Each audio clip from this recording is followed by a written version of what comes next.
Hello, everyone, and welcome back to the Ignite Your Heart Masterclass. I am so excited because today I have relationship expert Jaime Bronstein here with me. Welcome, Jaime. Thank you so much. So happy to be here. Now, for those of us who aren't familiar with your work, would you give us a brief introduction about yourself and what you do? Sure. So I've been a relationship therapist and coach for 20 years.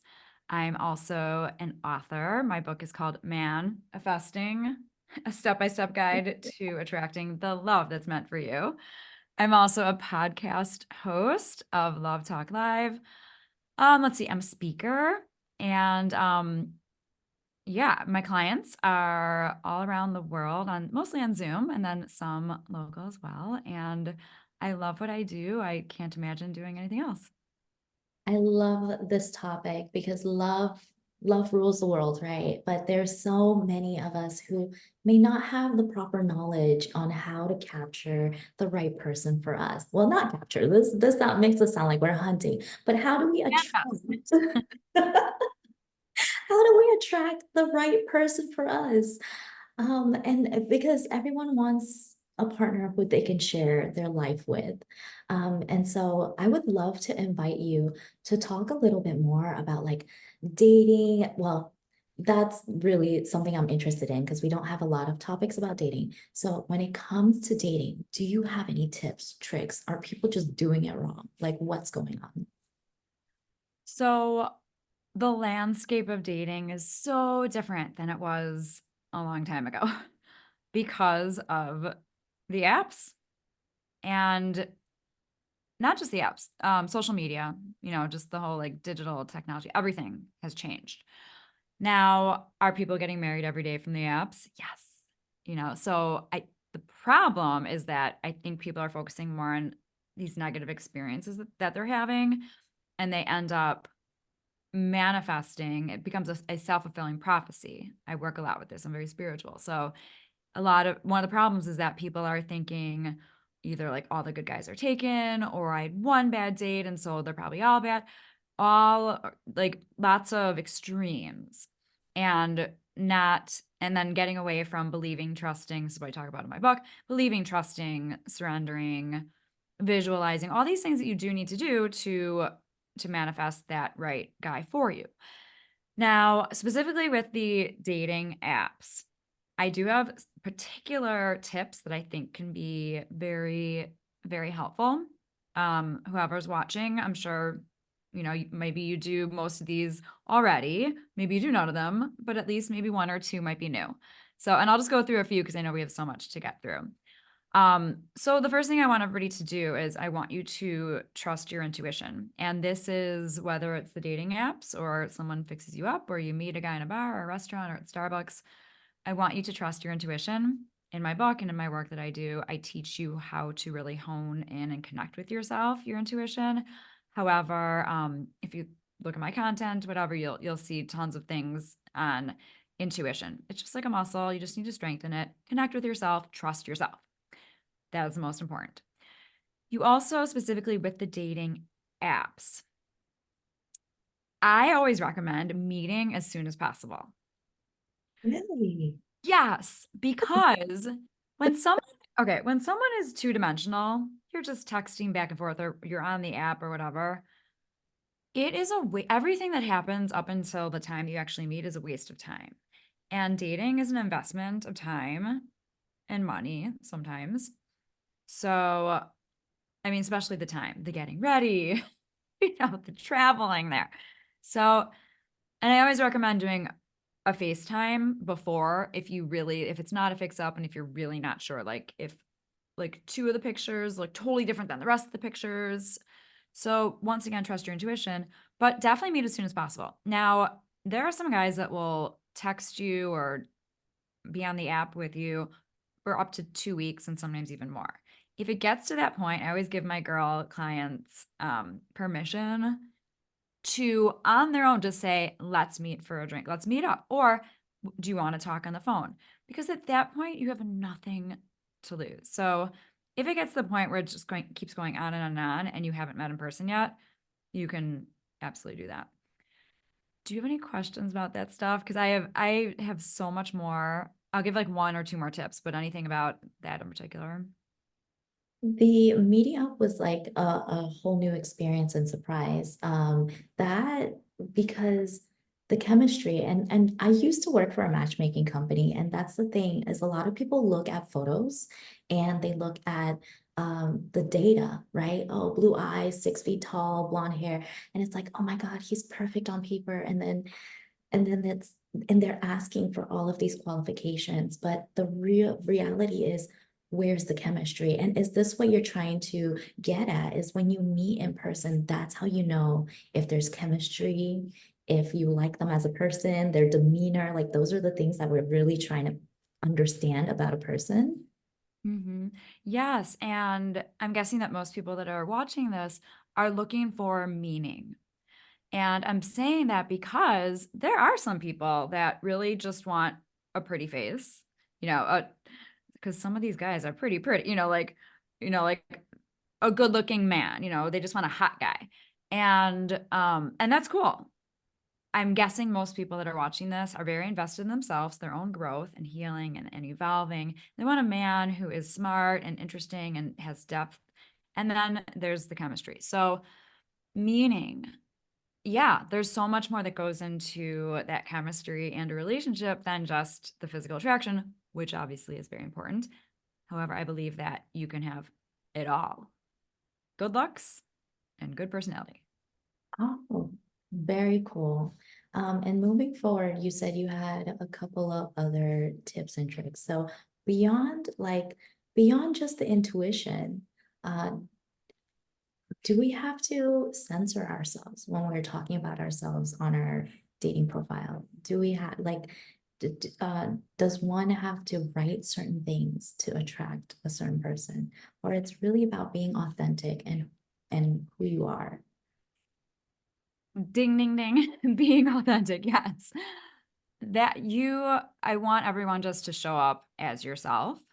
Um, a little note about when you're on the date, which we might get to later, is you don't want to give away too much too fast. You want the guy to fall in love with you for you. And this goes for these guys sharing too much too soon. Um, but anyhow, so on your profile, the pictures should be as recent as possible. In the world we live in, I just know these things. You should show up a body shot because there are a lot of guys that will, it's all about first impressions. If there are a lot of guys that if they don't see the whole body, they will just swipe left. They won't even give a girl a chance because they'll make an assumption that she's fat. Nothing wrong with being fat. If that's if you are overweight or just a little chunky, and that's who you are, embrace it and share that because the right guy will love that. This isn't about like being fat or not fat, or being overweight or not being overweight. Whoever you are, just share your whole self because the right guy is going to love you for who you are. So be honest. Also, age. Please be honest about your age because, oh my God, I hear from my clients every day, guys and girls. There's so much lying going on. And you're going to have to tell the person eventually. So, and then it's going to be really uncomfortable.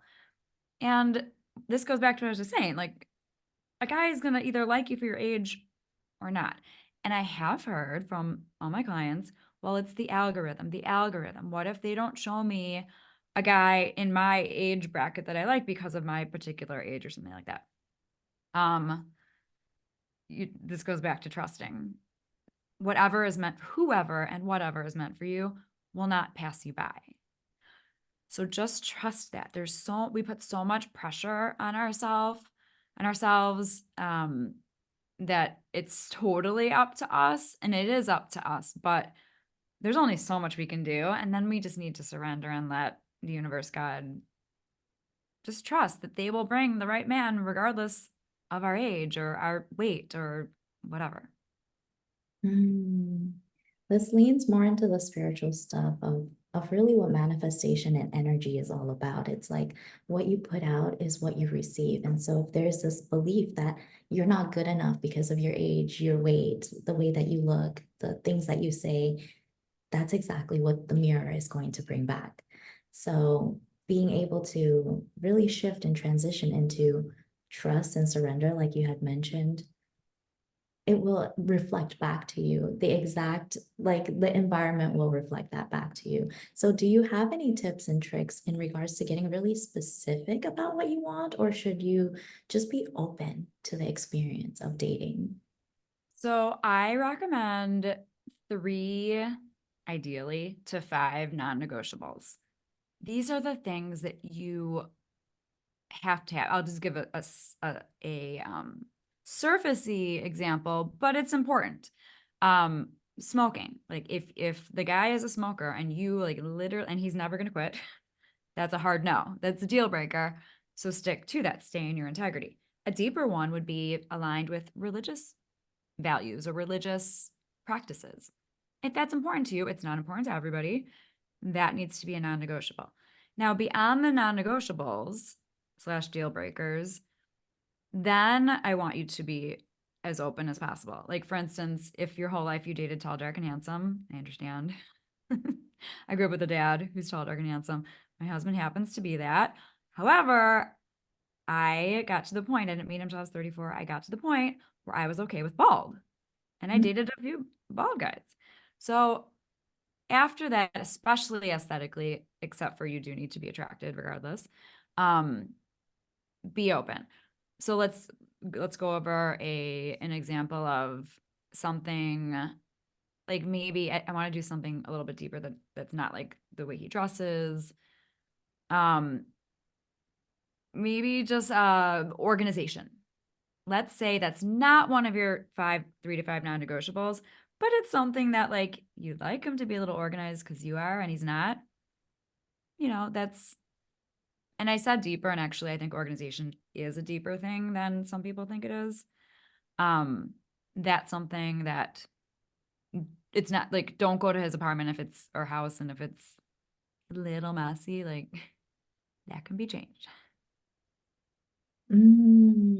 Like certain things, this is really interesting because I had interviewed another speaker who said like you're not looking for perfection. And usually when you look for perfect or you find the perfect guy, he's already taken. And the reason why is because the women raised her standards and something shifted in the relationship. But that gets to change, like you said, like organization, these things can shift and change. And that's like a not a set in stone, non-negotiable thing. Like it's much more difficult to change someone's religious belief, their personal preference of how clean the house is, or like who does the laundry and those things. Yes, I always say you in a relationship, you can compromise, but you never want to sacrifice. And sacrificing means being out of your integrity. It doesn't feel right. If you ever feel that in a relationship, then that's a no. But I just want to go back to one thing you were saying about the perfect. The truth is that it's you're meant to be is imperfect just like you, but you are perfect for each other for Mm. whatever reason.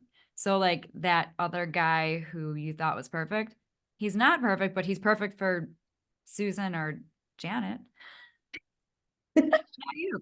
Because your perfect guy, George or Daniel, is perfect for you. I agree. Do you have examples for your own personal relationship where like maybe you had an idea of what your perfect man would look like, and then when you met your perfect husband right now, it was like, oh, he's not perfect, but he's perfect for me in this particular way.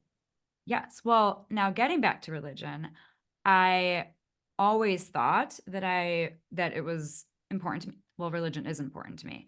However, we have different religions, and he was willing to raise our son with my religion. So then it worked out because he had everything else ish. He happens to be tall, dark, and handsome. He's sweet. He's hardworking. He's humble. He's modest. He's so smart, but he's modest. Like all these things that my dad actually has, because I'm a daddy's girl. Um, things I was looking for. I felt like I could be myself with him. All these things that were so important. So I did, but that's not, I was saying compromise and sacrifice. It wasn't a sacrifice because it didn't feel wrong or out of my integrity because of I what is in my integrity is I needed to raise my child in my religion. That was what I wanted. And he was okay with that. So I compromised. That's perfect. Thank you for sharing your example. Yeah, that makes sense. And I'll share a little bit about mine too, because I had this idea that like, oh, the relationship's supposed to be exciting, right? A lot of people want exciting and spontaneous and romantic. And now I realize like, but my husband's very like, he's very relaxed, he's very grounded, very much a homebody, and I'm the one that's spontaneous and like very all over the place and floating and wanting to do things. But it's perfect for us because he's grounding me and I'm showing him a new way of life. And so it's not about finding someone who's exactly like you, but actually maybe the opposite is attractive. I actually have that same thing in my marriage as well because like before I met my husband, I hated staying home, like really hated staying home. And now I don't know if it's because of COVID, but like I love being home. I mean, I love being in society and going for dinner and going to events and things. But yeah, it is nice. And the grounded word, like because I have so much energy and Brian, like he's so chill. I think it's nice.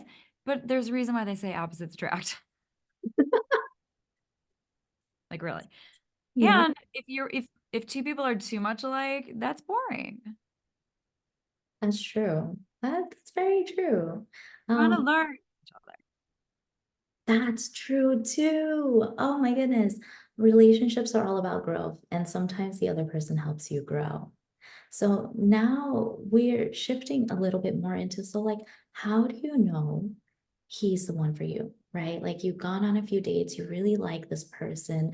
Let's say some of the values are there, the characteristics are there. Now, how do you know this is like a keeper?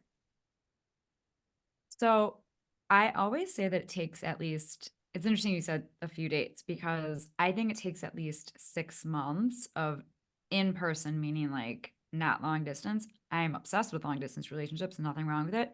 Just, I would say, make it a year for long distance, 6 months for in person. I mean, for like spending a lot more time together to get to know somebody. So there really is no time frame of how you know. However, when you feel that you have these, I think it's like 4 or 5 items, I'll say, then you know. And you might feel these things or have an inclination to feel these things towards the beginning, but my point is it just takes time to confirm it. So the first thing is you want to feel peace in your heart. And that can mean a lot of different things to different people. But I say that because when you're with the wrong person, it's very chaotic in your ego and your mind and your brain, and it's very chaotic in your heart. Like just it doesn't feel right. You're trying to make it work. So when you feel like you can just relax into it and your heart feels at peace and you'll know what it feels like, then that's the number one thing. You want to feel alive in his presence. He makes you feel alive. And once again, until you've experienced this, it's hard to explain what that means. However, do not stop and get married until you feel that. So you want to feel alive. Basically what it means, it's that a little bit of like that childhood excitement again. Um you're motivated. You just want to live life. You just come alive. Just trust me. The next thing is you want to feel intrigued. And this kind of is like that learning thing, but it's more like you'll know the difference when you're on a date and you don't find yourself wanting to ask the guy questions about himself. That is bad news bears. You when you're intrigued and you want to know about his life, that's a really good sign.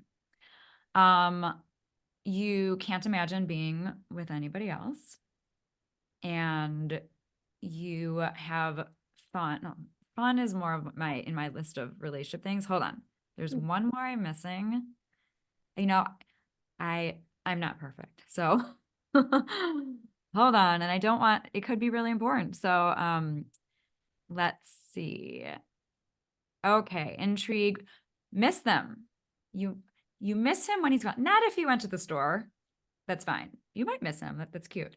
But like if you guys are away from each other for like 2 to 3 days and you miss him, you want to miss him. Um, And let's see, you can't imagine life, or can't imagine life without him. Kind of same thing as can't imagine with anybody else. He's your favorite person and you feel safe with him. But I want to get back to, oh, the missing him. This is so sweet. This is so cute. I just started volunteering for something called Dragonfly. It's a foundation that helps cancer patients and their families. Anyhow, when I was having my initial meeting to be on the board with the lady who runs it, um, somehow I don't know, because I always love talking about relationships. Somehow we got maybe I was asking about her and her husband. I gave her this list. I'm like, because it seemed like they were soulmates. So I was like, okay, here's my checklist. And I went through the list. She said, yes, yes, yes, yes, yes. Like, he's definitely her soulmate. He's her person. They're each other's people. And when I got to them, do you miss him when he's gone? She said that she smells his sweatshirts. Right. And they've been together for, I want to say, probably at least 10 years, 10 to 15. I don't know exactly. I don't remember. Love that. It's adorable. So if you want to smell his sweatshirts when he's gone, that's a good sign. Yeah. Oh, I've been with my husband for 15 years, and literally as soon as he steps out the door, I'm like, I miss you already. Can you come back? I love it. I love it. So now get a sweatshirt like with his deodorant or cologne, whatever he wears, and you can sleep with it. And that's the thing. It's like something about his smell is comforting, and if that's how they make you feel, like then that's a good sign. Like they're the one, right? Um, Just one little thing about the smell. So yeah. my husband, for some reason, he never memorizes what deodorant he wears, and then he'll go to the store. Most of the time it's the good one, but sometimes he'll get one that's not. And, but when it is, I'm like, this is good. This is amazing. I love this smell on you, but don't forget the name because sometimes you come up with the bad one. Yeah, this like smells, fragrance, or just mixed in with his pheromones. Like, See, that's another thing maybe not a lot of people talk about, the pheromones, right? Like, do are people just attracted to certain people because of their scent? And do you believe in it? I definitely believe in it, and also the opposite. Like if you don't like how the guy smells, and this isn't about body odor. This is about, yeah, we just all have like our chemistry. Or it's not like if he eats garlic or he sweats out garlic, whatever. Um, yeah, like when you have your head on his chest and you're bonding and cuddling, um, yeah, does he smell good? Mm. It definitely adds to the attraction.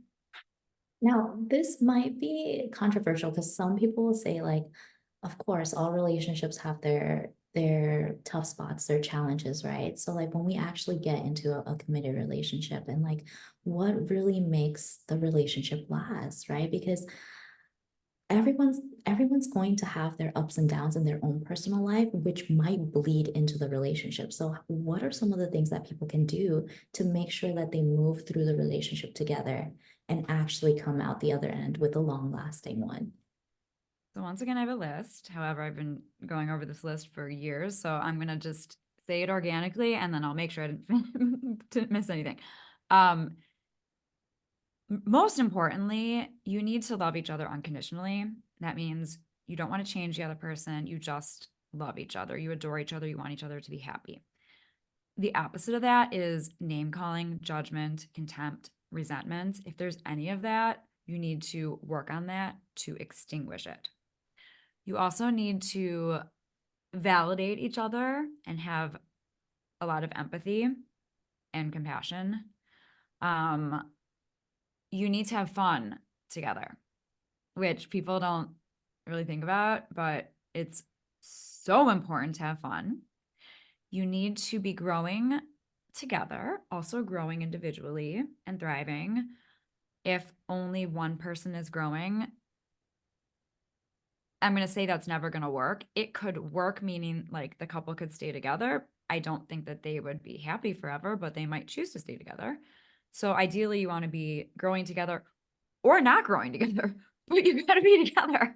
Like you're either, whatever you're doing, you got to be on that same page of You either have that growth mentality or you don't, but you both need to have the same mentality.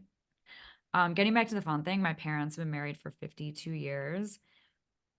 I think they're the most fun people that I know. They great social life. My mom doesn't even drink, so it's not about like partying. My dad drinks like a little. Um, it's about that they enjoy each other's company and they have fun. They go on dates just them. They go out with other couples. They go to symphonies. They travel. It's important to it's important to do that. And also really important. I've been talking a lot about this on a lot of interviews recently. It's really important to do, and actually I need to add this to my list because it's not originally on it. Do new things, do novel things together. Because and this isn't about like in a cheesy way keeping the honeymoon going. This is about that it helps the when you have a novel experience, your neurotransmitters start firing, and which leads to more dopamine, which leads to more testosterone. And men and women both have testosterone, and that is important for copulation. Don't know why I called it that, but yeah. So when you do novel things together, it leads to more excitement and possibly more sex, which is great. And I mean, along those lines, if two people are in a sex-filled marriage, not a sexless marriage, um, doing new things and having fun can help in that department. So I want to make sure I didn't miss anything. Let's see. Share new experiences, grow and thrive, deep emotional connection. Make sure you have a deep emotional connection. No judgment, vulnerability, did it. Have fun and laugh. I said have fun, I didn't say laugh. Laugh. And one more thing that I didn't go over. Well, you're best friends and you're each other's person, but that's kind of obvious. Great communication, don't hold things in, be comfortable using your voice. And that goes back to what I was saying, like validate each other.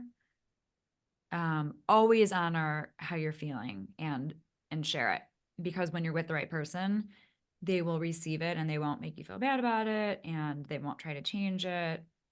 And then the last thing, and this basically is what I just was going over, I call it compassionate conflict resolution. So when there is conflict, to share how you're feeling and don't judge and validate. Yeah.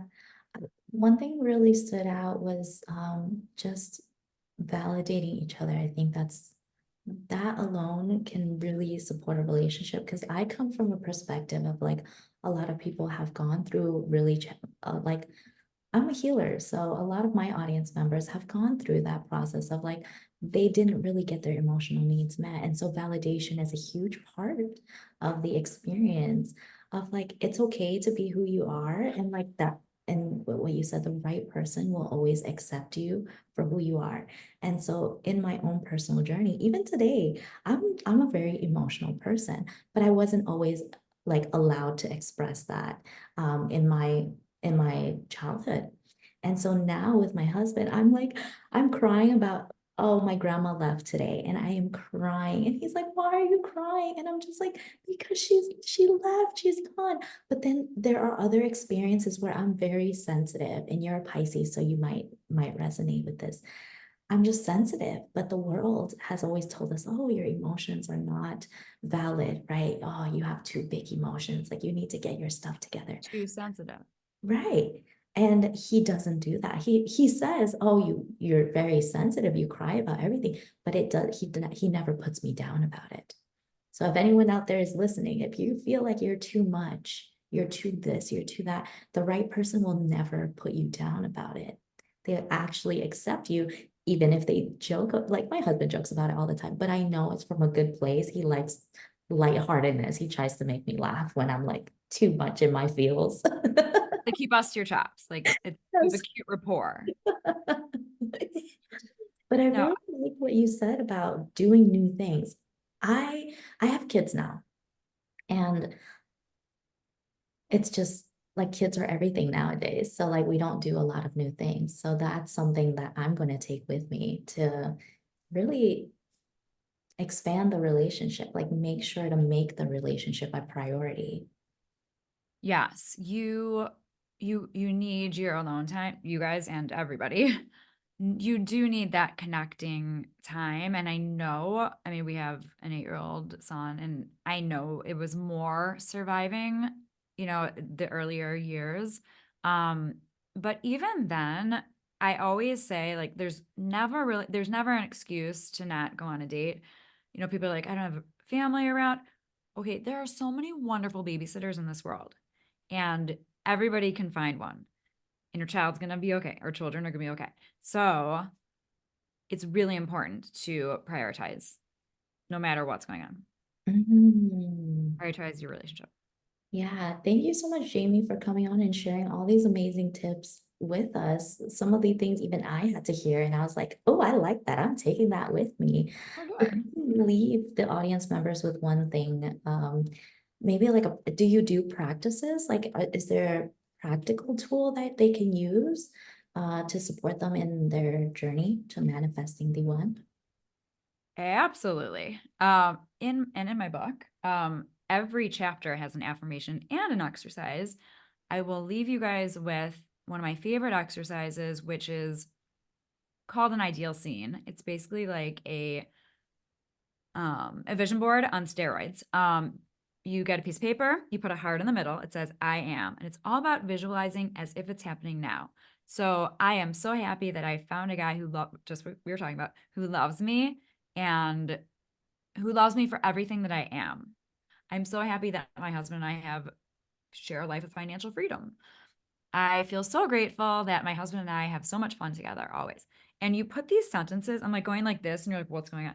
Because you put the sentences all the way around the heart, like spokes of a wheel or rays of a sun. So I am in the middle of the heart, and then you continue the sentence all the way around. And it's as if it's happening now. And the reason why that's important is because the universe doesn't know the difference of the past, the future, now, blah, blah, blah. So if you live as if it's happening now, you help to bring him in. But maybe read my book, look at my content to understand more of that because I know we're running out of time. It's a little bit more to that, but that is the exercise. Thank you. And would you be able to share your free gift with us? Yeah, so it's 7 days of manifesting love, and you get an affirmation and an exercise each day, different than the ones in the book. Some are similar. Anyhow, so and that is you will get that through email. So if you sign up for that, there's my free gift. Even just from those 7 days, people have had wonderful, enlightening, eye-opening, life-changing moments. Wonderful. Thank you so much, Jamie, for coming on. If people are interested in finding out more about you, what is your website that they can reach you at? Very easy. It's therelationshipexpert.com. Um, and my Instagram is similar but a little different. It's at the relationship expert, but there's no E at the beginning of expert. So the relationship letter XPERT. Wonderful. Thank you, everyone, for tuning in. Thank you so much, Jamie, for being here, sharing your experience and your wisdom over 20 years. I am just so grateful for this experience. With that said, I will see everybody in the next masterclass.